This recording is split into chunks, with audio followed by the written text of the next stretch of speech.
Bom dia, boa tarde, boa noite. Eu não sei em que momento do seu dia você está assistindo esse episódio, mas seja muito bem-vindo ao nosso canal. Pegue o seu bloco de notas, pegue o seu café, se sente na cadeira, porque se estamos aqui, é porque essa história vale um podcast.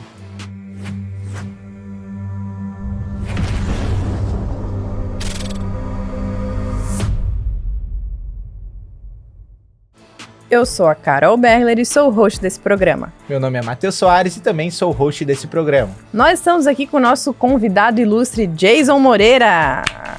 Muito bem. Jason, nós temos uma lembrancinha para você do podcast. Muito obrigado. Olha aí, ó. Que moral, hein? Bom, você vale tomar um cafezinho. É isso aí. E nós já vamos começar lançando a nossa primeira pergunta. Qual foi a decisão que você tomou que mais trouxe resultado para o seu negócio? Mas enquanto ele pensa na resposta, eu vou pedir para você que está assistindo esse podcast, clica no botão de curtir, se inscreva no canal, porque a sua contribuição ajuda a gente a continuar fazendo mais episódios. Então vamos lá, Jason, qual foi a decisão que você tomou que trouxe mais retorno para o seu negócio até hoje? Bom, pessoal, primeiro, muito obrigado pelo convite de estar aqui com vocês. É uma honra estar aqui nesse podcast, nesse projeto tão legal que vocês estão fazendo. E respondendo à pergunta, eu acredito que a decisão mais importante que trouxe mais retorno até agora foi escolher as pessoas certas para estarem comigo. Eu acho que essa decisão, ela foi a decisão que mais trouxe retorno até agora. Eu comecei com um projeto que estava só na minha cabeça, era uma ideia até então, mas eu sabia que sozinho eu não ia conseguir. Eu tenho muitas qualidades, mas eu sei exatamente quais as coisas que eu não tenho condição de fazer. E eu acredito que essa honestidade intelectual de você saber no que você é bom e no que você não é bom, ela te ajuda a tomar melhores decisões. E quando a gente começou a Marketing na Moral, logo foi uma ideia que a gente criou e eu chamei o Gabriel justamente para ser sócio porque ele tem uma série de habilidades que eu não tenho e eu tenho uma série de habilidades que ele não tem, além da experiência. E essa junção foi o que fez a gente ter o retorno e a coisa tá indo muito bem até agora. Jason, você falou da experiência. Agora uma curiosidade. Como é essa rotina de ser aquele marqueteiro mais experiente, eu acho que da velha guarda, assim, que tu pode ser considerado, com essa molecada mais jovem que começou com marketing digital, realmente, acredito que dos 5 anos para cá mudou totalmente. Como que é essa rotina de vocês? Cara, essa pergunta é boa, porque é muito engraçado que quando você é muito novo, você acredita que tudo que está acontecendo agora é realmente novo e nunca aconteceu antes. Então, a pessoa descobriu agora que, nossa, tráfego pago, olha que maravilha. Eu estava conversando, inclusive, com o nosso gestor de tráfego e estava explicando para ele que tráfego sempre existiu. E ele era pago já, desde sempre. Ele só não era na internet. Quando você tem uma cidade, por exemplo, como aqui em Itajaí, você tem a catedral, né? E a catedral, ela tem uma série de negócios que circulam ela. Ela é considerada o centro da cidade. Geralmente é assim. Você pode perceber que, independente do número de propaganda que esse lugar faz, que esse negócio faz, ele está sempre aberto e sempre tem gente. Por quê? Porque o tráfego de pessoas ali é muito alto. Então, a colocação daquela empresa, daquele negócio, por menor que ele seja, e às vezes é uma padaria, às vezes é uma farmácia, mas ele está ali há muito tempo já. E ele não vende aquele espaço por nada do mundo. Por quê?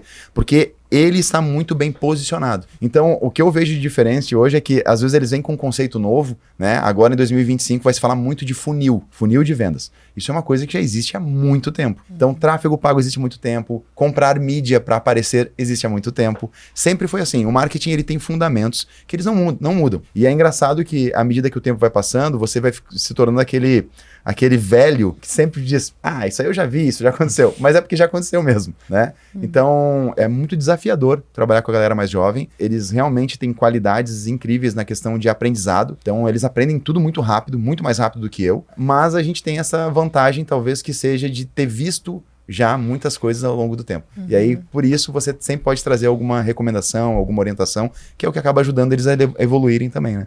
Explica para nós um pouquinho mais o que vocês fazem lá no Marketing na Moral. E depois uma segunda pergunta. Como que vocês lidam com a frustração das empresas? Porque assim, a gente já passou por isso, né? Eu e o Matheus ali no escritório, na Cobramos, enfim, de investir muito em marketing e não ter resultado nenhum. E a maioria dos empresários que eu converso relatam o mesmo problema. Muito investimento e sem retorno. Então eu acredito que cheguem muitos clientes até vocês já com esse questionamento, com essa insatisfação. Então explica um pouquinho para nós o que vocês fazem lá e como que vocês lidam com esses clientes que vêm já dessa maneira. A gente gosta de se posicionar como uma não agência. A gente começa daí. A Marketing na Moral, ela nasceu para não ser uma agência. Agora vem a fala polêmica, né? Porque a agência não funciona. Então a gente vai criar uma grande atrito aqui, mas a verdade é o seguinte, a agência, ela é útil quando você está no estágio inicial do teu negócio. E é isso. Então ela vai te ajudar a fazer algumas postagens, se posicionar na rede social, mas quando você chega no estágio de precisar crescer, de aumentar o faturamento da tua empresa, de dobrar o faturamento, de crescer, de expandir o teu negócio, você vai precisar de um departamento de marketing. Só que o departamento de marketing é muito caro. Você vai precisar de um estrategista, você vai precisar de um copywriting, você vai precisar de um designer, você vai precisar de um editor de vídeo, você vai precisar de um gestor de tráfego. Quando você soma tudo isso, você vai ter lá um custo mínimo de 27, 30 mil reais para poder manter esse time. E nem sempre o resultado é garantido. Então você tem um problema sério para a empresa que está no estágio de crescimento, mas não tem todo o investimento. Quando a gente monta a Marketing na Moral, é justamente para vir de encontro com essa dor que você citou agora. É uma empresa que precisa crescer, tem condições de crescer, porque tem isso também, ela precisa ter essa condição, mas ela não consegue encontrar o parceiro certo.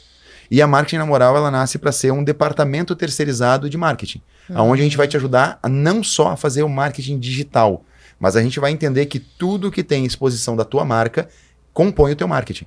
Então, uma palestra que você vai dar, um evento que você vai, tudo isso tem que estar dentro de uma mesma estratégia para te gerar vendas. Porque marketing que não gera resultado é assessoria de imprensa. Então, se o teu marketing não está te trazendo vendas, você não está fazendo marketing. Esse é o ponto. Por mais que você acredite que tá. Então, essa foi mais ou menos o que a gente faz lá. Então, quando você contrata a Marketing na Moral, a gente entra como um departamento seu e tudo que envolver o marketing a gente vai fazer. Tudo que estiver relacionado dentro do nosso projeto. E o nosso foco é resultado. Por isso que a gente ganha uma porcentagem do dinheiro novo que a gente traz. Essa é a nossa metodologia. A frustração que você falou é uma frustração comum, porque desde que entrou o marketing digital, a gente está muito confuso sobre o que é marketing. Então, por exemplo, não, você faz marketing? Faço. O que você faz? Instagram. Mas Instagram é ferramenta, não é estratégia. Então, não, mas eu faço postagem, tá lá as postagens, beleza. Só que você faz a postagem, você não mede ela, você não sabe se ela deu curtida, se ela deu view, se ela deu comentário, você não responde os comentários. Então, você fez ela só para um desencargo de consciência. É mais ou menos como você ir na academia, mas você não tem dieta. Então é o que aconteceu comigo esse ano. Eu fiz 250 treinos, mas não fiz 250 dias de dieta. Então o que acontece? O resultado não aparece. Né? A pessoa fala, pô, você tá treinando? Que engraçado. Não parece. Não parece no Instagram, mas é a mesma pessoa. É a mesma pessoa, você não tá treinando. Por quê? Porque o resultado não aparece. E é a mesma coisa que você que faz postagem, faz vídeo, você faz tudo que aparece para você fazer. Só que o que resolve? Resolve se você tiver uma estratégia que unifique, que de forma muito clara esteja unindo o marketing e o comercial. Então, cada ação que você fizer do marketing, ele tem que gerar um resultado comercial. Se ele não está gerando, você não está trabalhando certo. E aí não é marketing. Então, essa dor, essa frustração que acontece, ela também é um pouco de culpa do empreendedor. Porque o empreendedor, ele não entendeu... Olha só, vocês são advogados formados. Certo? Vocês saem da faculdade com todo o conhecimento teórico e até alguma prática ali, porque vocês fazem as oficinas e tudo mais, para executar a sua função. Mas a faculdade não te ensina a vender o teu produto. Ela não te ensina a te posicionar no mercado. E aí, como todo bom brasileiro, vocês vão dar um jeito. Porque vocês precisam montar, vocês precisam trabalhar. Então, para ganhar dinheiro, você vai dar um jeito. E aí, o que você vai fazer? Você vai olhar na internet, vai dizer, o que os advogados estão fazendo? E aí, você começa a copiar a estratégia dos outros, para aplicar no seu negócio. Qual que é o problema? O problema é que o story que você está vendo, do cara dizendo para você, olha, se você fizer isso, vai dar muito certo. Ele não te conta o que deu errado. Então, ele está te vendendo um curso, está te vendendo um método, mas ele não vai aplicar esse método. Quem aplica é você. E você não sabe como fazer. Então, fica um monte de gente frustrada e dizendo assim, não, marketing digital não funciona. Funciona. Assim como o outdoor funciona. Assim como televisão funciona. Está aí até hoje, televisão. Assim como podcast funciona. Tudo que você tiver uma estratégia clara, funciona. Então, essa frustração que você fala, a gente lida com ela todo o tempo. São justamente as pessoas que procuram a gente, que já estão cansadas de agência, estão cansadas de tentar sozinho, não conseguir. E a gente consegue mudar a mentalidade dessa pessoa em média 3 meses, que é quando começa a dar o resultado do trabalho que a gente faz.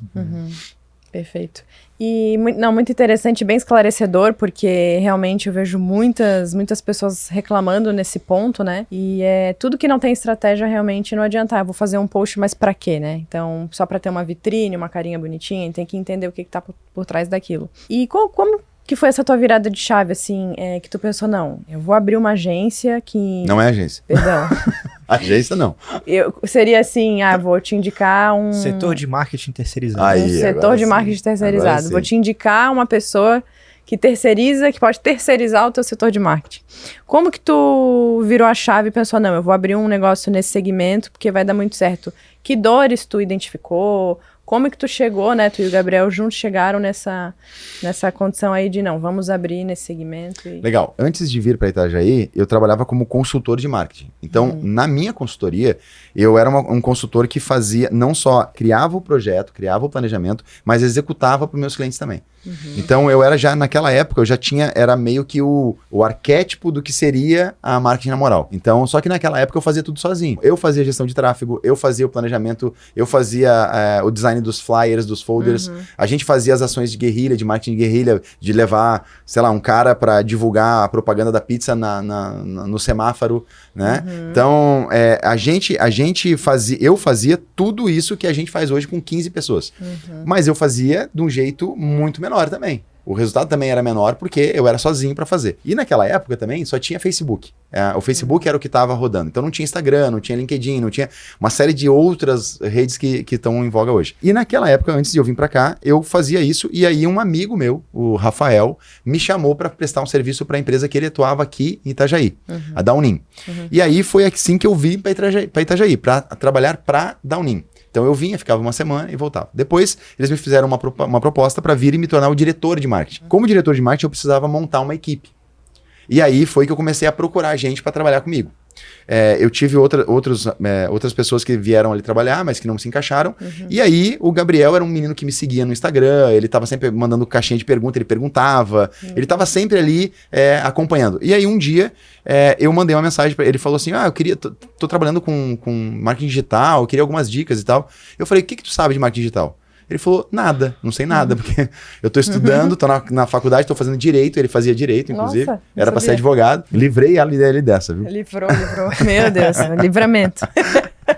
E aí eu falei assim, cara, então vamos fazer o seguinte, tu vai vir trabalhar comigo e eu vou te ensinar tudo que eu sei e tu vai virar o meu substituto aqui. A gente vai começar a trabalhar junto para poder montar uma equipe. E foi assim que eu comecei a montar um time. Então eu terceirizava alguns serviços e nessa empresa eu montei realmente um sistema onde o marketing e o comercial se conversavam, trabalhavam juntos. Tu era exclusivo. E eu era exclusivo, eu era como diretor de marketing daquele grupo ali. Naquela época eu não atendia ninguém fora, nem podia, né, por uma questão contratual. E aí quando o meu contrato foi vencendo, que aconteceu nesse ano, o Gabriel olhou para mim e falou assim, cara, vamos montar uma agência? Eu falei, agência não. Ele falou, por quê? Eu falei, porque a agência não funciona. Ele falou, o que a gente pode montar? Aí eu falei, a gente pode montar uma empresa de marketing que atende desse jeito aqui, como a marketing na moral é. Ele falou, então vamos fazer isso. Foi aí que nasceu. Quando encerrou meu contrato, eu encerrei lá o meu contrato com o pessoal e falei, tá na hora de eu montar esse negócio. A gente já sentia naquela época que havia muitas pessoas que queriam conversar comigo sobre isso, mas não podiam porque eu era impedido. Justo. E quando você traz uma visão que não é só do marketing digital, você consegue ampliar a visão da pessoa de tudo que ela pode fazer. Por exemplo, vocês fazem parte do BNI, certo? O BNI é uma máquina de fazer vendas, uma máquina de negócios. E é uma boa estratégia de marketing também. Então, se você souber usar isso e colocar dentro da tua estratégia geral de marketing, gera muito resultado. Só que muita gente que está no BNI não sabe como fazer isso. Então a pessoa vai lá e ela espera o milagre da referência. Né? Não, alguém vai me indicar. Só que não é assim que funciona. Você tem uma apresentação de 7 minutos que você faz lá de tempo em tempo. Você tem o pitch, toda semana você tem um pitch que você pode aumentar de 30 segundos para 40 segundos. Então, esse aumento, por exemplo, tem que estar na estratégia de marketing. Porque esse aumento te dá 10 segundos a mais para você convencer a pessoa de que você é uma autoridade no que você está fazendo. E aí entra toda a questão de um conceito que inclusive é o tema do livro que eu pretendo lançar ano que vem, que Opa, spoiler, então? É um spoiler, ninguém spoiler sabe aqui? ainda. Olha, Ninguém sabe ainda. Disso? É. Tem um livro por aí? Vem um livro. Eu tenho uma teoria, eu desenhei essa teoria nos últimos anos, que é a ideia de que marketing é igual relacionamento. É exatamente igual. Então, assim, do mesmo jeito que você conquistou a tua namorada, por exemplo, que o teu marido e você entraram agora casada, né? Entraram nesse relacionamento, o marketing é exatamente assim. O marketing passa por 6 fases e toda marca, ela vai passar por essas 6 fases. A primeira é a fase da paixão. Então, olha só que importante isso. Na hora que você está fazendo o pitch lá no BNI, você precisa entender que ali é a fase da paixão. Você precisa fazer as pessoas se apaixonarem por você e por aquilo que você faz. Se você conseguir isso, você passa para o próximo estágio, que é o estágio do compromisso. Então, ninguém vai iniciar um compromisso sem primeiro ter conhecido você, gostado de você e confiado em você. Então, essa é a lógica dessa teoria que a gente tem, que é a teoria das 6 camadas do marketing, de relacionamento, porque marketing é relacionamento. E com base nisso que a gente começou a montar todo esse negócio e fazer a coisa acontecer. E acho que é por isso que está dando tanto resultado. A gente foi em julho, então julho até agora tem 6 meses. 6 meses. Isso. Meio ano. 6 meses, meio ano de empresa e a gente está cada vez melhor, voando. cada vez maior e voando. Legal, Show de bola. Uma frase muito interessante que tu falou é marketing é relacionamento. O que tu quer dizer com isso exatamente? Eu quero dizer que assim como é uma relação, assim como é um relacionamento, é o marketing. Então, por exemplo, se você tá numa festa, né? Antes de conhecer, como é que é o nome da tua namorada? Ana. Manda um beijo pra Ana então agora. Beijo, né? Ana. Isso, olha aí. O que a gente tá fazendo quando você faz isso? Olha só que legal. Eu trouxe a tua memória, a Ana, porque a gente tá falando de relacionamento. Sim. E agora eu vou te perguntar assim, Matheus, quando você conheceu a Ana, a primeira coisa que você olhou pra ela, caminhou na direção dela e já falou assim, Ana, vamos casar? Foi assim? Não. Não, óbvio que não. A não ser que você fosse maluco, né? Se você for maluco, você pode fazer. Mas em geral não é assim. Em geral você olha, a pessoa te olha, de repente você tenta achar algum amigo em comum, de repente você começa a frequentar os mesmos espaços para que ela te note, para que você possa ser notado por ela. Aí surge a oportunidade de conversar com ela, que pode ser pelo WhatsApp, pode ser pelo Instagram. Você curte uma fotinha, você reage nos stories, dá um like, né? Faz um comentário. O que você tá fazendo? Você tá tentando ser notado. Toda marca que entender que é assim que acontece, ela vai fazer um bom trabalho de marketing. Então, o que as grandes marcas fazem, né? Elas fazem exatamente isso. Elas não chegam para você e falam assim, ó, compra aqui a Coca-Cola, compra aqui esse chocolate, compra. Não é assim. Elas começam a te mostrar como é legal, como elas são legais, como elas são bacanas, para que você note elas. No momento que você notou elas e você começa a se aproximar ou permitir a aproximação, é aí que você vem a forma de você encantar a pessoa. Então você vai começar a olhar, a pessoa vai começar a te olhar de volta, vocês vão conversar, vão ver se vai dar aquele fit ali, se vai combinar, e a partir dali vocês podem partir para uma próxima fase. É exatamente isso que eu estou dizendo. Todo marketing, ele é como um relacionamento, aonde o final desse relacionamento, ele é você criar um modelo, criar um sistema, onde você vai permanecer com a pessoa durante muito tempo. Não é vender uma vez só, não é uma noitada, não é uma noite só. Levei para o motel e acabou, não é isso. O marketing é um casamento. Se você conseguir fazer isso com vários e vários clientes, você tem uma empresa de sucesso, uma marca de sucesso. E aí ela vai passando por todas as fases. Existem 6 fases. A primeira fase é a fase da paixão. É quando você anota e é notado. Então você notou qual o cliente que você quer. Por isso que a persona, descrever a persona é muito importante. Você saber para quem que você está vendendo. Você tem que saber. Quem quer vender para todo mundo, não vende para ninguém. Se você quiser conquistar todos os clientes do mundo, você não vai conquistar ninguém. Se você quisesse conquistar todas as meninas, a Ana não seria tua namorada. Então, essa é a ideia do relacionamento. Depois da parte da paixão, vem a parte da conquista, que é onde você faz o primeiro convite para aquele primeiro café, aquele primeiro jantar, aquele primeiro almoço, para que você possa se aproximar da pessoa. Olha só que engraçado. Tem muitas empresas que elas tentam ir direto para a parte do compromisso. E aí você já vem com um cartão de fidelidade. Olha, que legal que você tá aqui na minha padaria. Tá aqui um cartão de fidelidade, porque se você voltar, você vai receber mais um carimbo, e aí daqui a pouco você ganha e não sei o quê. Parece o Chavinho, né? Isas. E aí você vai... Isas. Só que você não sabe se a pessoa teve uma boa experiência naquela primeira. Você não sabe se o café tava gostoso, você não sabe se tava tudo certo, e você já tá enfiando um compromisso. Não funciona. Não funciona. É por isso que o cartão de fidelidade dificilmente funciona, porque você não fez ele no momento certo. Agora, se você faz ele depois da conquista, o que é a conquista? É a primeira experiência. É a primeira experiência. Ela tem que ser sensacional, ela tem que ser maravilhosa. A Disney tem tanta preocupação com a experiência que eles têm um sistema, inclusive, para não deixar lixo para não deixar lixo no chão. Então eles fizeram um cálculo de quando a pessoa entra e ganha uma bala, um pirulito, quantos passos ela dá até ela jogar, até onde ela vai jogar fora. E eles colocaram lixeiros a cada 6 passos. Para que você não tenha dificuldade de descartar o lixo. Por quê? Porque o lixo no chão representa uma sujeira, aquela sujeira pode atrapalhar a experiência. Então tudo é pensado para que seja feita uma boa experiência. Como que está a primeira experiência do cliente de vocês? Esse é o ponto. Será que quando ele me chama para fazer um contrato, eu estou atendendo ele como se ele fosse a coisa mais importante do mundo? Porque eu tenho certeza que quando você conquistou a Ana, e eu tenho certeza que quando o Lucas conquistou a Carol, ele tornou a Carol o centro da atenção dele naquele momento. E eu não estou dizendo que isso vai ser para sempre, porque existem outras fases. Você tem depois a fase do compromisso, onde você finalmente diz, não, agora eu sou o parceiro da BS, agora eu sou o parceiro da Cobramos, agora eu sou o parceiro da Marketing na Moral. Você virou parceiro. Você anuncia isso. Depois disso, você tem uma outra fase que é a fase da crise. Vai passar por crise. Todo relacionamento passa por crise. Todo. Não tem como. Depois da crise, vem a fase do amor. Vem a camada do amor. E depois da camada do amor, vem a camada do legado. Essas são as 6 fases. E aí, qual que é o mistério? O mistério é que, numa empresa muito bem estruturada, com boa estratégia, as pessoas estão sempre entrando na fase da paixão e tem sempre gente chegando na fase do legado e do amor. Porque você vai ter sempre um funil, um fluxo de pessoas contínuo. Então você tem que ter ação para paixão, você tem que ter ação para conquista, para compromisso, para crise, para o amor e para o legado. Você tem que ter ações específicas dentro do teu marketing para cada cliente em cada fase. Se você e a Ana estão juntos há quanto tempo? 2 anos e... Calma, então não teve crise ainda. Não teve crise ainda. Não teve crise ainda, calma.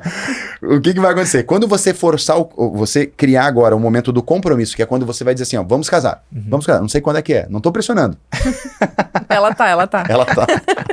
Não tô pressionando, mas quando chegar o momento de você formar esse compromisso, é aonde você tá dizendo assim, ó, a partir de agora, eu e a Ana, nós estamos dizendo para todo mundo que nós estamos juntos. Então, a partir do momento que você coloca uma aliança no dedo, você está comunicando oficialmente que vocês estão numa relação, num compromisso que é duradouro.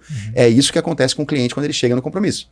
O cliente não tem mais medo nem vergonha de dizer que é teu cliente. E aí ele começa a falar de você pros outros. Olha, aconteceu isso. Pô, não, os caras estão me tratando muito bem. Ele tá apaixonado ainda, né? Tá apaixonado. Vem a crise na sequência. Certo. A crise é quando você faz um movimento ou alguma ação que vai de encontro contrário, vai ao contrário do que a pessoa tinha pensado previamente. Por exemplo, lembra da ação, uma ação que teve, eu acho que foi agora recente da, como é que era? Não é Mustang, é outra marca de carro que fez um rebranding total. Ah, foi a Jaguar? Jaguar, muito bem, Jaguar. O que aconteceu quando a Jaguar faz aquele rebranding? Ela vai ao contrário do que os clientes iniciais dela tinham ouvido. Então, é a mesma coisa com o relacionamento. O Matheus disse que toda quinta-feira ele ia estar com a Ana. Só que surgiu o BNI, ele precisa ir no BNI na quinta-feira. Ele vai fazer algo contrário ao que ele tinha dito. Isso vai gerar uma crise. Toda vez que você faz algo que o teu cliente não está esperando, ou que não foi o que ele acreditou que você faria, vai gerar uma crise. A Pepsi teve um caso muito engraçado que eles fizeram, que era na época dos protestos nos Estados Unidos e tal. Eles pegaram uma pessoa lá para fazer uma propaganda, onde no meio de um protesto eles abriam a Pepsi e davam pros policiais, os policiais tomavam junto com os manifestantes e virava uma festa. Só que os policiais estavam batendo no manifestante na vida real. E aquilo pegou muito mal. Os clientes da Pepsi acharam aquilo muito ruim. Em outro caso, a gente tem a Nike, por exemplo, patrocinando aquele jogador que se ajoelhou na NFL, né? no futebol americano nos Estados Unidos. Ele se ajoelhou, levantou a mão e a Nike foi e apoiou o cara. E aí teve um monte de gente que era cliente da Nike e ficou bravo com a Nike. Só que os clientes que estavam com a Nike muito firmes. Então, nesse momento de crise, a Nike disse, não, nós apoiamos e nós vamos ficar do lado do cara. E aqueles clientes que não gostaram saíram, foram procurar outra marca, mas a Nike vendeu muito mais. Então, ela escolheu ficar do lado dos clientes que estavam apoiando ela. Então, a crise, ela define quem é realmente teu cliente, que está contigo, que vai ficar contigo, e quem não é, que não faz parte daquele grupo. E aí você vai para a próxima parte, que é o amor. Então é isso. Bom. Dá para falar, bem esclarecido, né? Dá para falar o tempo inteiro sobre essas camadas. Eu ia perguntar de outras marcas, não vou precisar mais perguntar. Então, toda semana a gente faz o clube do livro lá no escritório e a obra que a gente está lendo agora é Oportunidades Disfarçadas. Não sei se tu já leu esse livro. Conheço. Não li ainda, mas conheço. E fala vários cases de empresas, como que as grandes empresas surgiram, Prada, Natura, né?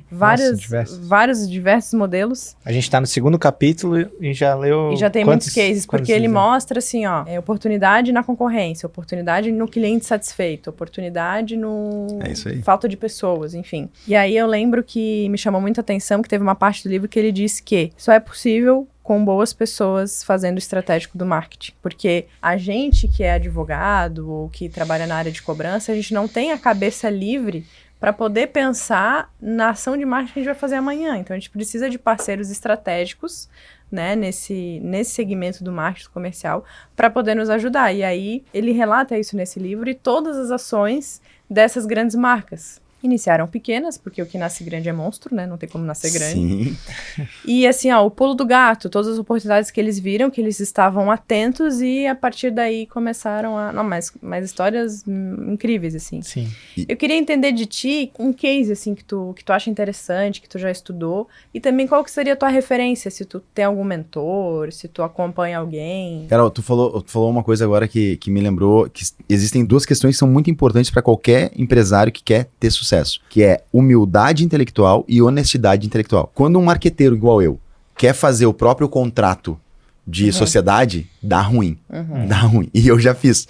Um dos grandes erros que eu cometi na minha vida, eu tinha uma startup, uma época, eu e meu irmão tínhamos startup com mais outros 2 sócios. E a gente não organizou esse contrato de sociedade de direito. Pegamos na internet, né? Aquela jogada. Tá na internet, é mais fácil, mais barato. Na época não tinha o chat GPT. Na época não tinha. Se fosse hoje, vocês pegariam o chat GPT e também ia dar errado. Provavelmente. Por que isso acontece? E vai de encontro com o que tu estava falando do estrategista. Isso acontece porque nem o chat, nem o Google, as coisas estão lá, eles têm a condição de saber previamente o que um advogado já sabe. Sim. Por conta da experiência, por causa da leitura. E é a mesma coisa com estratégia. Então, assim, não existe a possibilidade de você, na tua área, entender menos de direito do que eu. Não tem como. Você entende muito mais. É normal isso. E eu não tenho por que ficar chateado de você, nossa, a Carol agora sabe mais do que eu de contrato. Seria estranho eu pensar assim. Da mesma forma, e aí é que entra a questão da humildade intelectual, é você poder olhar com clareza e dizer assim, cara, eu sei no que eu sou bom e eu sei no que eu não sou bom. Então essa humildade e essa honestidade, elas permitem que você não cometa o mesmo erro 2 vezes. Então, quando você é empreendedor e você tem essa clareza, você não vai tentar fazer a estratégia do teu negócio. Porque você sabe que você não tem esse estudo. Você pode fazer a estratégia do teu negócio como um todo. Você sabe onde você quer ir, você sabe o que você quer chegar. Mas quanto mais gente boa você trouxer do teu lado, mais oportunidade você vai ver. Que é exatamente o que o livro fala nessa questão, né? A pergunta que você fez... Algum case de alguma empresa que tu acha interessante? E se tu tem algum mentor, alguém que te incentiva, alguém que tu acompanha, que tu pode espelhar, modelar, enfim? Tem sim. No livro que ele tá finalizado, tá em revisão agora, eu faço ideia, assim, eu dou alguns cases que a gente tem. Mas eu tenho cases que estão acontecendo agora com os meus clientes também. Né? Eu tenho bons cases agora. Eu tenho, por exemplo, um case de uma cliente nossa, chama Majoca Biscoiteria. Ela é lá de Belém e ela faz esses biscoitos. Vocês provaram os biscoitos, vocês viram que era bom. Muito bom, muito bom. E a gente fez uma ação com ela no Círio de Nazaré. O Círio é um movimento gigantesco que acontece lá, uma vez por ano. Reúne mais de 2 milhões de pessoas lá. É a maior procissão do mundo, né? Olha. E a gente fez uma ação com ela, que foi uma sequência de vídeos temáticos com referência ao Círio, usando um slogan chamado compartilhe o que é bom, compartilhe Majoca, que é o nome da empresa. E a gente transformou o Círio no novo Natal dela. É como se ela tivesse mais um Natal no ano de tanto faturamento que ela teve. Ela mandou uma imagem pra gente, que a gente tá lá com ela guardada, que é icônica, que a gente iniciou a campanha, e em uma semana ela mandou um print do estoque dizendo, podem parar todas as campanhas porque não temos mais o que vender. Nossa. E tudo que a gente tinha para vender nos próximos 15 dias já está vendido. Então, esse case ele é muito legal pra gente, porque foi uma coisa que aconteceu agora recente, mas que mostra que a estratégia certa, ela vai gerar resultado. Então, não é só o videozinho, não é só aquela postagem, não é a ação. Houveram uma série de ações coordenadas para ela fazer. Não foi só o vídeo da campanha, foi o vídeo da campanha, mais a postagem, mais o trabalho do WhatsApp, mais o grupo de lista de transmissão com clientes interessados, mais a presença dela em grupos de network que ela foi para fazer a movimentação, mais o acesso dela com distribuidores que ela fez. Todo esse trabalho coordenado gerou esse resultado. Então, assim, a gente abriu um novo Natal. E todo mundo que trabalha no comércio sabe como é importante o Natal. O Natal é a época que você mais vende em produtos de venda direta. Ela teve um novo Natal nesse ano. Então, e agora, nesse Natal, a gente não fechou o Natal ainda, né? Mas a gente está chegando próximo de bater o recorde de venda dela também. Olha só. Então, isso para mim mostra que a nossa teoria ela está sendo comprovada, né, aos poucos, mas a gente está chegando nessa lógica de que marketing é relacionamento e todo relacionamento, para dar certo, ele precisa de estratégia. Envolveu também toda uma análise de mercado, da cidade, dos eventos que ela teria lá naquela região, né? Toda essa análise juntamente, não só a lista de transmissão, as redes sociais, mas todo esse estudo para entender o que cabe melhor naquela região, né? Porque exatamente. Eu acho interessante quando junto o marketing digital, que é esse marketing mais novo, com o marketing mais antigo, igual ele falou, networking, distribuidores, qualquer estratégia que seja, às vezes, considerada mais antiga, também pode ser aliada ao marketing digital, e isso impulsiona os resultados, né? Mas isso Matheus, de certa forma, a forma como você consegue fazer um relacionamento dar certo. Se você tá casado, você vai casar em breve, né? A Ana já me mandou mensagem aqui dizendo que vai dar certo. Mas se você... Fico mais aliviado.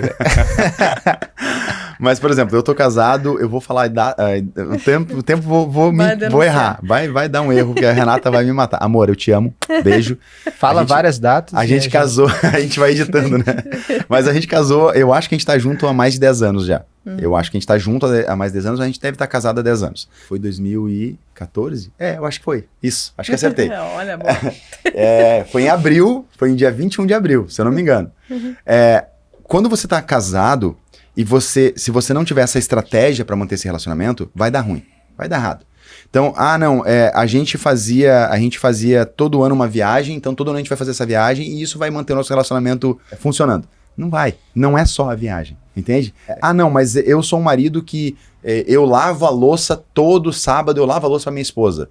E aí ela vai ficar satisfeita. Não vai, não é assim. No marketing, você precisa unir várias estratégias, várias ações para gerar o resultado. No relacionamento também. Relacionamento também. Se você não tá atento para as questões que você tem além do digital, cara, não vai dar certo. Não adianta você postar o story e marcar a pessoa lá, não vai funcionar. Vai precisar de mais. Você precisa levar para jantar, você precisa comprar um presentinho, você precisa fazer uma massagem de vez em quando, você precisa dar um tempo para ela ficar um pouquinho sozinha de vez em quando, mas não muito, porque ela não quer ficar muito sozinha. Então você tem que pensar no cliente como realmente uma conquista contínua. É por isso que identificar a camada que o cliente está é a coisa mais importante que você pode fazer em 2025. Se eu tivesse que dar um conselho para qualquer empreendedor agora, nesse momento, em 2025, o que você tem que fazer é exatamente isso. Avalie em qual camada o seu cliente está. E crie ações específicas para cada cliente em cada camada do marketing. Muito bom. O bom é que estudar marketing ajuda no casamento também, né? Ajuda com certeza. Ajuda muito. Só o marketing para me ajudar a casar com a Renata, não tinha como. Olha o shape, olha a ideia. Se eu não tivesse um copy muito bom ali, ela não tinha caído. Foi a propaganda. Muito bom. E tem alguém que tu segue de exemplo? Tem. Eu sou muito fã do mestre Washington Oliveto. Ele nos deixou recentemente. Assim, foi um cara que ele revolucionou a publicidade do Brasil. Então, assim, sim, tem várias e várias publicidades icônicas dele, mas a gente estuda na faculdade muito do que ele fez, porque ele foi realmente um cara diferencial. Eu gosto muito do David Ogilvy, que é um publicitário americano também, e eu acho que essa minha linha da publicidade, ela pega muito no que a gente faz. Porque a gente não pensa, por exemplo, no vídeo só pelo vídeo, a gente pensa em campanha. Então é uma campanha de marketing que a gente faz. E eu acho que essa talvez é um diferencial. E tudo por causa dessa influência que eu tenho dessa galera aí. Eles são grandes mentores. Eu tenho uma coisa que a gente chama e a gente ensina para os nossos funcionários, que é a Assembleia de Vozes. Eu aprendi isso com o professor Olavo de Carvalho. E a gente eu tenho uma Assembleia de Vozes. Então, cada área da minha vida, eu tenho pessoas que eu consulto mentalmente quando eu preciso de conselho. Então, são pessoas vivas ou mortas, né, que já escreveram livros, que são personalidades, e eu consulto essas pessoas em várias áreas. E no marketing, eu tenho essas pessoas que são o Washington Oliveto, a gente tem o David Ogilvy, que é muito legal. Eu tenho outras pessoas como o Rafael Hess, por exemplo, que é um cara que pouca gente conhece, mas é um gênio do marketing aqui do Brasil. Infelizmente, pouca gente conhece, que ele não é muito badalado. E, poderia citar mais alguns, como o Seth Godin, por exemplo, que é um cara muito bom também. E aí eu não vou ficar citando o Philip Kotler, porque todo mundo cita ele. É o cara que mais escreveu sobre marketing, todo mundo sabe. Mas esses caras aí foram os caras que me moldaram a forma como eu penso hoje. Legal. Você citou que um deles é americano. Eu já percebi isso e vejo muita diferença. Os comerciais publicitários americanos são muito diferentes dos brasileiros. São mais engraçados, às vezes eles são mais provocativos também. Verdade. Não sei se você já percebeu isso Sim. Se puder explicar pra gente a razão, se realmente tem um motivo. Assim, eu não acredito, não acredito que são tão mais engraçados. É que acontece que a publicidade do Brasil, ela tá passando por uma transformação. Então, desde que começou a questão do politicamente correto e tudo mais, isso ficou um pouquinho mais chato no Brasil, né? E nos Estados Unidos você tem uma liberdade maior de provocar o seu concorrente. Então, isso te dá muita amplitude do que fazer. Por exemplo, você tem Coca-Cola e Pepsi se provocando em comerciais do NFL, que é o maior comercial que existe lá, né? Então, você tem essa liberdade. Aqui no Brasil, por exemplo, se um escritório de advocacia, por exemplo, fizer uma propaganda ou fizer um comercial cutucando o outro, vai dar um problema gigante. A OAB vai intervir, vai ter cassação, vai ter um monte de problema. Porque o Brasil ele é muito chato nesse sentido. É muita regra, é muita regrinha, né? Então, por exemplo, advogado no Brasil não pode fazer propaganda. Nos Estados Unidos você pode fazer comercial, você pode fazer outdoor, você pode fazer ligue agora que eu vou te ajudar. Você pode fazer. Você não faz por conta de posicionamento. Mas se você quiser, você faz. Então existe uma liberdade maior. O Brasil a gente é muito restrito. Por isso que talvez as propagandas no Brasil não sejam tão criativas. Mas a gente tem muita gente boa no Brasil fazendo. Eu não sei se vocês lembram, mas houve uma época de ouro da publicidade que você tinha propagandas das cervejas, por exemplo, da tartaruga, né? Que ficava fazendo uma embaixadinha, dos caranguejos que faziam né e pulavam na água. Você tinha uma série de histórias bem contadas no Brasil. E infelizmente isso foi acabando. E muito por conta da internet também. Porque hoje a propaganda, ela não é mais como ela era. A propaganda hoje é conteúdo. Você entra no YouTube, começou a rodar propaganda, o que você quer? Pular a propaganda. Sim. Você não quer ver propaganda. Total. Né? Então você quer o conteúdo. Então as propagandas, elas foram migrando para um sistema de conteúdo e o que se destaca hoje é a propaganda, aquela que te emociona de verdade, que toca o teu coração, que faz o teu emocional ser ativado e você lembra de algo, você volta no tempo, aí você pensa naquilo ali e fala, cara, essa propaganda é linda, preciso compartilhar com alguém. Aí você manda pra avó, pra mãe, pro tio, pra tia, pra namorada. Então, ainda existem boas propagandas e existe espaço para as propagandas, mas precisa ser criativo e precisa realmente querer fazer, porque custa caro, né? Você falou ali do marketing de advogados nos Estados Unidos. Já assistiu aquela série Better Call Saul? Nossa, essa série é boa demais, é boa Isso demais. retrata exatamente o que você quis dizer ali do marketing de advogado lá, né? A série Suits também, que é muito boa de advogados, você percebe que existe ali uma relação muito tranquila com a publicidade. Sim. No Brasil, infelizmente, é proibido. E é muito estranho isso, porque você sai da faculdade, você precisa pagar a faculdade que você fez de direito, e você não pode divulgar o teu trabalho de forma clara. Né? Existe uma série de regras ali, de impedimentos mesmo. E isso proíbe que novos talentos se divulguem, porque você vai precisar estar associado com um grande escritório, você vai precisar estar em algum lugar, e isso custa caro. Então, o Brasil ele tem essa cultura de você não permitir a liberdade.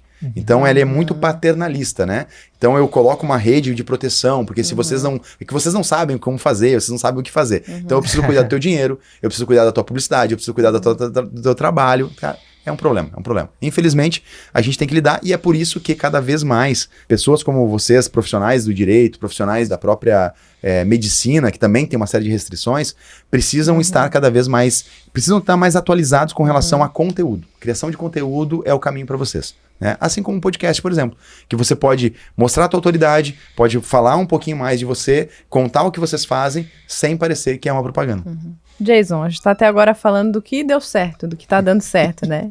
Mas a gente sabe que todas as histórias têm erros, têm fracassos, né? E a gente quer entender, até para poder inspirar outras pessoas que podem estar passando por alguma dificuldade, algum problema, enfim. Qual foi o teu erro mais caro? Aí. E o que tu aprendeu com ele? Vamos lá. Puxa vida. Um só? Tem o mais caro. O mais caro. O que mais impactou, assim, na tua vida, que tu considera? Eu acho que o erro mais caro foi não ter um contrato bem feito. E assim, não tô falando isso pra puxar o saco de vocês nem nada. Mas ele foi o erro mais grave que a gente cometeu. Né? A gente tinha uma startup, ela tava realmente tendo um sucesso e apareceu o primeiro grande investidor. 650 mil por 30%. Eu lembro até hoje. Eu tava antes dos 30, eu tinha antes dos 30 e meu plano era ser milionário até os 30. E com essa entrada desse investidor, eu teoricamente seria um milionário, teria uma empresa de 1 milhão. Porque 650 mil por 30%, eu tinha 30% da empresa, né? E tudo deu errado por conta do contrato. Contrato mal feito. O contrato não tinha regras, por exemplo, de quando chegasse um investidor, se seria cash in ou cash out, que é deixar o dinheiro no caixa ou retirar o dinheiro dos sócios. Muito importante. O sócio investidor, que era um sócio anjo inicial, queria colocar o dinheiro no bolso já e não queria abrir mão das cotas dele e não tinha nada no contrato.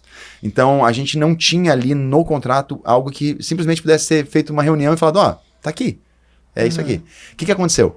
Fomos para a justiça, ficamos 5 anos na justiça. Quando resolveu que não tinha o que fazer, a startup já não era mais do momento, já tinha passado a época. Então já não era mais site, era aplicativo, já tinha vindo o Instagram, e aí a gente acabou perdendo essa grande oportunidade. E foi falta de um contrato, de um bom contrato mesmo. E acabou fechando a empresa. Fechou, era eu, meu irmão e mais outros 2. Meu irmão foi fazer a atividade dele, eu me tornei o consultor de marketing, fui trabalhar. Fiquei muito mal durante um tempo, a gente teve que voltar de Curitiba com uma mão na frente e outra atrás. Foi uma época bem, bem difícil. Depois disso eu voltei a trabalhar numa gráfica, eu queria ficar só quieto e trabalhar. Então eu fui trabalhar numa gráfica, eu queria ficar quietinho. Mas esse instinto de trazer ideias e tudo mais logo aflorou. Aí eu montei uma franqueadora para uma pessoa. Depois fui convidado para trabalhar em Arapongas, lá no norte do Paraná. E depois, aí a Renata ficou grávida, perdeu o neném, infelizmente. Nosso primeiro neném não veio. E aí eu voltei para Caçador para ficar mais perto dela, porque eu estava longe nessa época. A gente estava um pouco... Tava fazendo planos para ficar junto, mas não conseguia. E aí eu voltei para Caçador. E aí me tornei consultor de marketing e foi ali que começou essa história que eu contei no começo dessa forma de fazer marketing diferente, né? Mas toda a vida seria completamente diferente se aquele contrato tivesse sido E o custo feito. Não é só financeiro, né? Porque além de processo, custos com advogado, com processo, toda a questão do tempo, né? Então 5 anos se desgastando, tentando receber algum retorno da justiça sobre... Então assim, realmente tu acabou com um sonho, né? Tu tinha um sonho, que ele acabou sendo frustrado por conta da pressa, né? Às vezes a gente tá com pressa de iniciar um negócio, de receber um investimento e não pensa muito lá na frente, tá aí, e se der errado? Nosso papel é fazer com que os empresários pensem em tudo que pode dar errado agora, antes de iniciar, e até brigar no começo, que é o momento certo, para depois lá na frente, não, realmente deu conflito, tá escrito aqui, foi o que a gente combinou. Então, realmente, é um erro muito caro. E na Marketing na Moral, a gente iniciou ela já pelo jeito certo. A gente já conversou com o advogado, já montou o acordo societário, já montou os contratos. Eu já pedi para fazer contrato com todo o cliente de forma certa, já houve revisão dos contratos, inclusive foi a doutora Carol que fez. Por que a gente tem essa preocupação? Justamente por causa dessa marca. Né? Ficou essa marca na minha história. Quando a gente foi fazer o acordo societário, o Gabriel ainda falou, cara, mas será que precisa, né? Pô, a gente vai gastar 3 mil, 4 mil reais pra fazer. Eu falei, cara, vai ser o dinheiro mais barato que a gente vai gastar. A gente vai investir isso aqui, pode acreditar em mim. Aí, né, a gente já tinha contado essa história pra ele, então muito do que a gente faz na empresa hoje tem a ver com coisas que a gente viveu no passado. Então a forma como a gente trata o funcionário, a forma como a gente paga o funcionário, a gente tem regras muito claras na empresa e a forma como a gente faz contrato também. É muito claro pra gente, cara, não se faz nada. Olha só, pra ter uma ideia, a gente não começa trabalho hoje sem ter o contrato assinado. Não tem. Ah, não, mas pode começar aí que eu vou assinar aqui e vou te mandar. Então tá bom, então a gente vai esperar tu assinar. Assim que tu assinar, fizer o pagamento, a gente começa. E isso pra mim, por exemplo, que eu sou de uma geração mais antiga, que é muito da confiança também, meu pai é assim. Meu pai não tinha contrato de nada. No fio do bigode. Fio do bigode, né? E ele tinha um bigode bonito também pra fazer, então era fio do bigode mesmo, né? Tinha uns que tiravam o sapato, trocavam o sapato e tal, gospe na mão, né? Mas a questão o meu pai, ele já teve vários prejuízos por conta disso. De não ter um contrato, de não procurar um advogado. E a gente cometeu esse mesmo erro no começo da nossa jornada, eu e meu irmão. Então, com a Marketing na Moral, essa foi uma definição de fundamento, assim, cara, não se faz nada sem contrato. A galera que presta serviço pra gente assina contrato, o cliente tem contrato, nós entre os sócios temos contrato, quando for entrar um novo sócio, vai ter ajuste, vai ter novo acordo, tudo para que a gente não corra esse risco. É o único jeito da gente se proteger, é um bom contrato. Abílio Diniz já dizia, né? Ele disse que o maior erro da vida dele foi um contrato também. Foi a não assinatura de um contrato, né? Do Pão de Açúcar. Bem no começo ali também tinham pessoas interessadas, investidores. Ele falou, eu lembro até hoje que ele falou no podcast, o maior erro da minha vida foi um contrato mal feito. E realmente é sobre isso, sim. E o mercado que o Jason atua, nesse mercado do marketing, por ser um mercado que ficou muito em alta nos últimos anos, acabou que teve muita gente que começou ali de uma forma mais informal. Às vezes a pessoa não tem os documentos corretos, ela não se protege com antecedência, e depois de algum tempinho, quando a empresa começa a crescer, aí começa a vir os problemas, que logo eles aparecem, né? E os problemas começam a ficar um pouco maiores. Aí sim, aquele momento, com certeza, a pessoa se depara e pensa, deveria ter feito o contrato desde o início, ou deveria ter começado a me organizar o quanto antes, porque é importante. Exatamente. E lembra que eu falei que tem a camada da crise, né? A camada da crise, ela também acontece quando o resultado esperado não está vindo, né? Dessa relação. E isso pode funcionar na relação quanto no marketing com as empresas. Então, a gente tem uma fala na empresa que é a venda cura tudo, né? Então, num relacionamento e numa empresa, dinheiro na empresa é igual sexo no relacionamento. Se tá tendo, tá tudo certo. Ninguém tá vendo as falhas, ninguém vê problema, tá tudo certo. Mas a verdade é que, se tá tendo o sexo, o homem não vê problema. Ele pode estar caindo, pode estar tudo errado, mas se você tá vendo o cara, tá tudo certo pra ele. E na empresa é o dinheiro. Se o dinheiro tá entrando, você não vê se o processo tá ruim ou tá certo, você não vê aquela falha na parede, você não vê que a marca tá defasada, você não vê nada de problema, porque o dinheiro tá entrando. Então, quando o dinheiro tá entrando, tá tudo certo. Quando o dinheiro para de entrar, é que vem a crise maior, e é aí que o contrato vai fazer muita diferença. Verdade. Porque é nessa hora da tensão, do problema, que falta o dinheiro, começa a ter problema, é que você vai ver se o compromisso é real ou não. E aí, cara, aí é que você define quem é quem. É aí que você vai dizer se funciona ou não. Então, assim, não ter um contrato é a pior decisão que um profissional pode ter. Seja do marketing, qualquer área que ele tiver, tenha um contrato. Não um contrato da internet. Um bom contrato, pelo amor de Deus. Isso acontece também. Esse pessoal do marketing acaba usando muito essas ferramentas de pesquisa, Google, ou enfim, até o ChatGPT para o seu próprio trabalho, porque eu vejo que o ChatGPT para o marketing é um aliado ali, eles conseguem utilizar de uma forma bem legal, mas na parte jurídica, olha, você for usar, realmente preste atenção, ou pelo menos manda para alguém revisar, porque o ChatGPT, o Google, tudo isso, ali tem muita informação que é incorreta ou que não é aplicada ao seu negócio. Então, esse pessoal acaba usando e acaba se prejudicando por isso, achando que está seguro. Né? É porque é muito simples. Tem contratos que tem cláusula padrão. Todo contrato vai ter uma cláusula de foro de eleição, por exemplo. Beleza, tu vai pegar no Google, vai ter ali. Mas os detalhes do teu negócio, aquilo que pode acontecer, como é que o Google vai entender qual é o negócio que tu tá abrindo, qual é o teu diferencial no mercado, como tu deve... Não tem como. Então é até meio lógico, né? Meio óbvio, assim, que se tu pegar o modelo, ele vai ser um modelo padrão, enfim. Sim. E aí não tem como ter o resultado que tu espera. A pessoa pode olhar ali, tem objeto, tem forma de pagamento, tem foro de eleição, só que não basta, tem né? parte de juros e multa, tá certo, tá tudo igual. E para fazer uma defesa do ChatGPT, né? Porque assim, o que acontece? O problema não é o ChatGPT. O ChatGPT é uma inteligência artificial. O que falta aí é a inteligência natural, né? Porque se você... Por exemplo, o que o ChatGPT ele vai fazer? Ele vai organizar as informações.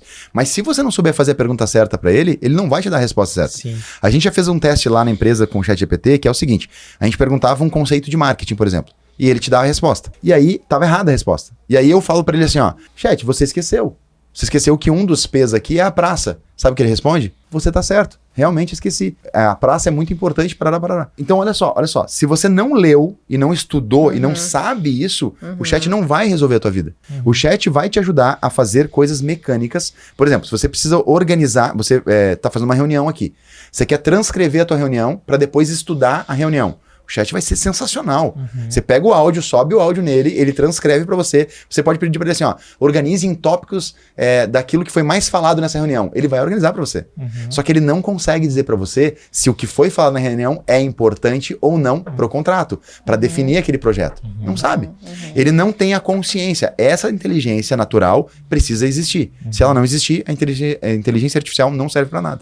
Então, não é a inteligência artificial que vai acabar com os trabalhos. falta a escassez da inteligência natural. Então, esse é o melhor caminho, assim. Não usem ChatGPT para fazer contrato. Não funciona. Esses dias, eu tenho a mesma opinião. E esses dias eu fui fazer um teste para mostrar para uma pessoa que realmente não dava para confiar. A gente colocou ali alguns modelos de contrato bem feitos e pediu para ele fazer um modelo de contrato do mesmo tipo. Não copiando aquele contrato que a gente enviou, mas colocou ali um caso prático e pediu para ele fazer. O contrato veio completamente errado, completamente insuficiente, e depois eu questionei, ainda falei que ele recebeu alguns modelos e que a gente precisava de um contrato mais seguro. Ele me pediu para esperar 20 minutos que ele ia me mandar. Aí eu olhei e falei, olha, 20 minutos tem que ser o melhor contrato do mundo. Eu esperei os 20 minutos, mandei de novo a pergunta, ele encaminhou um contrato mal feito, depois eu pedi para ele encaminhar na versão Word, que é mais fácil de editar, aí ele falou que não poderia enviar por causa de erro técnico. Então, assim, na pressa ou realmente quando precisa, não dá pra... Olha, eu montei um clone meu no ChatGPT. Depois, se vocês quiserem, eu posso mandar o link pra vocês testar. O que acontece é o seguinte... O que esse clone faz? Ele é o careca do marketing. Então, você vai perguntar pra ele assim, quem é a sua esposa? Ele vai dizer, Renata.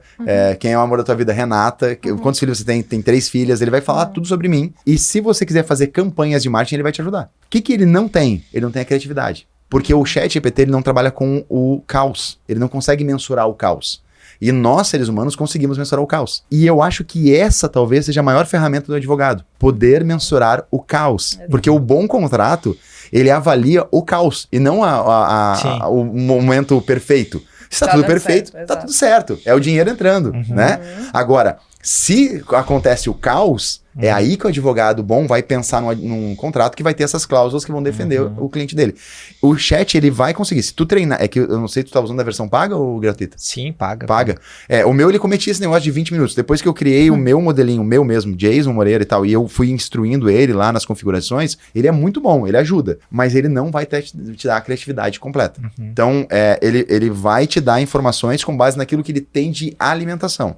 Agora, cara, eu não confiaria num ChatGPT para fazer um contrato de um cliente meu, por exemplo, que eu quero manter uma relação saudável com ele. Eu não acreditaria nele. Eu digo que o contrato é a porta de entrada, né? Dependendo de como tu enviar, de como a pessoa receber esse contrato, ela vai ter uma base sobre como é a tua empresa ou não. Se é um contrato mal feito, cláusula repetida, uma letra muito pequena, não é nem só o conteúdo propriamente dito, mas como tu apresenta esse contrato já diz muito sobre a empresa. Deixa eu dar um testemunho para vocês de um negócio também que tem a ver com o trabalho de vocês. Teve um tempo atrás agora que a gente recebeu uma notificação extrajudicial e tal, e o que a gente faz, né? A gente pega e vai no ChatGPT. Cara, recebi isso aqui, o que eu faço? O ChatGPT, ele respondeu pra gente todos os itens ali, como é que a gente deveria responder. Beleza? Ok. Chegou o momento da gente falar com o advogado. E aí a gente fez o quê? A gente pegou aquela resposta que o chat tinha feito e mandamos para o advogado. Sabe o que ela disse? Ela disse assim, não, você não tem que responder nada agora. Porque você não vai dar a resposta das coisas e alimentar o teu adversário. Você só vai dizer que você nega as informações e a gente vai para um encontro. Eu falei, caramba, olha só. Porque o chat, ele fez o que o chat fez? Ele fez o que eu pedi, que era responder a notificação. Sim. O advogado, por entender o caos, por já entender o modelo, ele disse, tu não vai responder assim, não. Tu não vai dar arma pro teu inimigo, fica tranquilo. A gente vai pensar em como fazer isso junto, mas você não vai responder isso aqui, a gente só vai dizer isso. A minha resposta do chat tinha 2 páginas, a dela tinha um parágrafo. Porque o advogado já vê as consequências, né? Exatamente. Então, assim, cara, eu acho que tá bem claro que o chat, ele serve, ele te ajuda, ele melhora muito. Se você pegar um contrato que você fez, você pedir pra ele revisar o teu contrato para corrigir erros de português, erros de... Cara, maravilhoso, né? Ó, chat, eu fiz essa cláusula aqui. Tem algo que eu possa melhorar? Ele vai te dar insights. Que você vai olhar e dizer, não, esse aqui não dá, esse aqui dá. Mas é a tua inteligência natural que vai ajudar ele a se desenvolver melhor. É uma coisa que ajuda muito. Sempre quando eu faço um contrato, eu peço pro Matheus ler, para ver se tem algum erro de grafia, porque às vezes eu fico muito tempo escrevendo a mesma coisa, pensando muito no mesmo conteúdo e às vezes passa um R, passa um S. Eu não vou mandar pro cliente um contrato com erro de grafia. Só que às vezes ele tá mais atarefado que eu. Então, o chat pode ser importante para isso, para fazer essas revisões de grafia, para agilizar o nosso atendimento, né? Claro. Mas não pro crucial ali. Sim. Que realmente eu acho que ele não vai te substituir. Não tem como, ele não vai conseguir fazer isso. Talvez em algum momento, quando você tiver uma inteligência artificial capacitada a analisar e pensar no caos, talvez a gente consiga substituir. Mas até lá, vai um tempinho. Bom, a gente já está assim, encerrando para o fim. A gente tem mais uma pergunta ainda para o nosso convidado, mas antes, se você ainda não se inscreveu no canal, não comentou e não curtiu, por favor, faça isso, senão vai te dar azar, tá? E vamos lá, então, para a nossa última pergunta. Jason, se você pudesse dar um conselho para novos empreendedores, né? Esse pessoal que está aí na jornada do empreendedorismo, e essa tua frase ela vai ficar exposta num museu e todas as pessoas que passarem por lá, no mundo inteiro, vão poder acessar essa frase, que recado tu deixaria aí para os empreendedores? Puxa, essa pergunta é muito boa. Eu diria o seguinte, eu diria que marketing é relacionamento. Se você não aprender a ouvir, cansa. Se você não aprender a cuidar, você perde. E se você não surpreender de vez em quando, o concorrente leva. Muito bom. Acho que é isso. Excelente. Legal. Então, muito obrigada pela tua participação, pela tua disponibilidade de vir aqui. Com certeza foi uma aula, eu vou ouvir várias vezes esse podcast de novo, porque tiveram vários insights sobre marketing, sobre comercial, sobre vida, empreendedorismo, e foi um prazer te receber aqui. Muito obrigada. Jason, a gente vai se despedir agora, mas antes deixa o seu Instagram e também o Instagram da sua empresa para o pessoal te acompanhar nas redes sociais e também agradecer e falar que com certeza a sua história valeu um podcast, então muito obrigado pela presença. Valeu. Podem me seguir aí no @Jason Moreira, escreve com DJEISON, Moreira, minha mãe que inventou esse negócio. DJ. O DJ. E não sou DJ, pessoal, não me chamem pra tocar em festa. E vocês podem seguir também a Marketing na Moral. Só digitar lá Marketing na Moral que você vai achar no Instagram. E pra mim foi uma grande alegria, uma grande honra. Eu adoro falar sobre marketing, adoro vocês. Espero que vocês tenham muito sucesso. Esse podcast é maravilhoso já. E eu espero que a gente possa vir mais vezes aí pra completar 1 ano de podcast e falar um pouquinho mais sobre marketing também. Legal. E pra lançar o livro, talvez, né? Com certeza. Com certeza. Olha, quando você lançar o livro, traz ele aqui pra gente e a gente pode sortear pra alguém que tá acompanhando. Acho que vai ser uma boa ideia. Uma boa vai ser ideia. legal. Show de bola. Valeu, gente. Até mais. Valeu. Abraço, tchau. tchau.